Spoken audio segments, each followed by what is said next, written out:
सत्य। गुरु साहिब ने प्रभु को सत्य कहकर सराहा है। सत्य वे होता है जो अपना आधार आप हो, जो सदा एक रंग, एक रस और एक रूप रहता है, जो परिवर्तन रहित और अविनाशी होता है। ऐसा सत्य एकमात्र वे प्रभु है।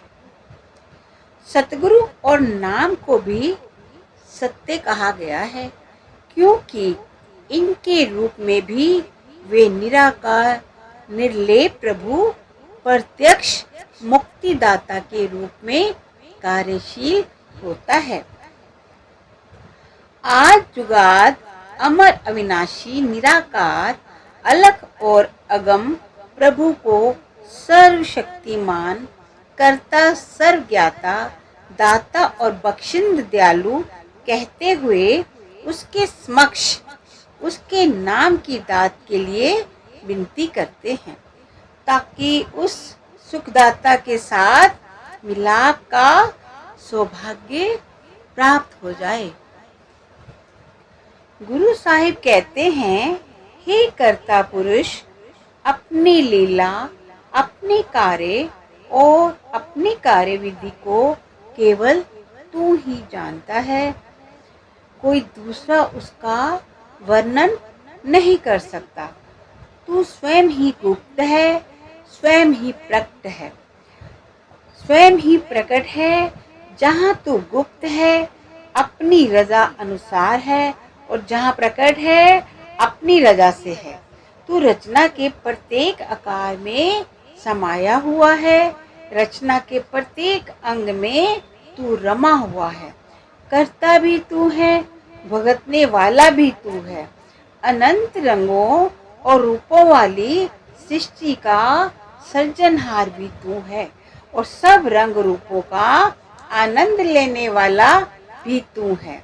गुरु साहिब वाणी के अन्य प्रसंग में कहते हैं, आप कहते हैं जिसमें रस है वे भी, रस भी और रस का आनंद लेने वाला भी स्वयं है। स्त्री भी वही है, सेज भी वही है और पति भी वही है। वे रंगों से भरपूर रंग रता साहिब प्रत्येक स्थान पर मौजूद हैं।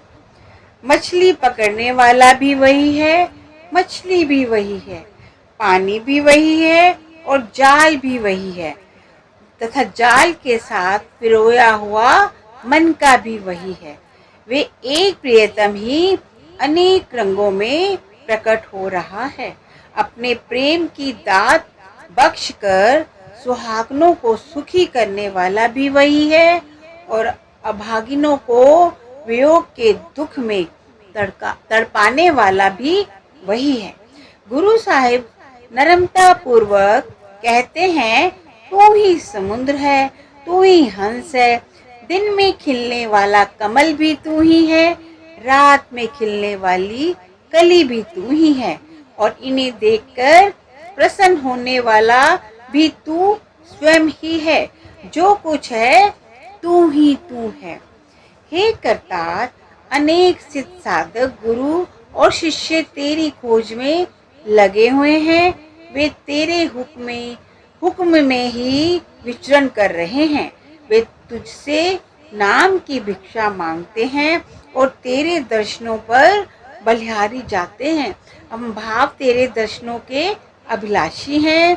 गुरु साहिब प्रभु से उनके नाम की भिक्षा मांगते हैं, क्योंकि केवल नाम द्वारा ही प्रभु से मिलाप हो सकता है, उसके दर्शनों का सौभाग्य प्राप्त हो सकता है।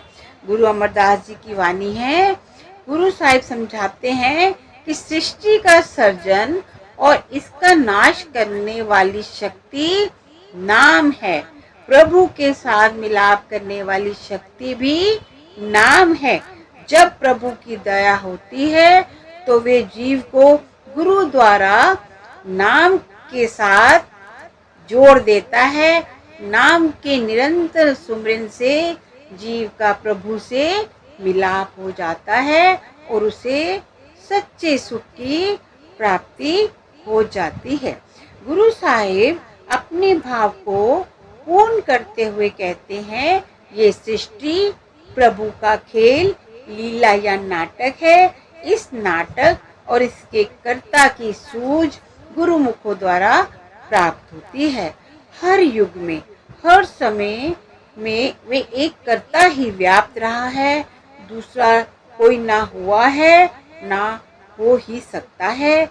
इसमें जो कुछ हो रहा है एक सर्वशक्तिमान कर्ता की रजा के अनुसार हो रहा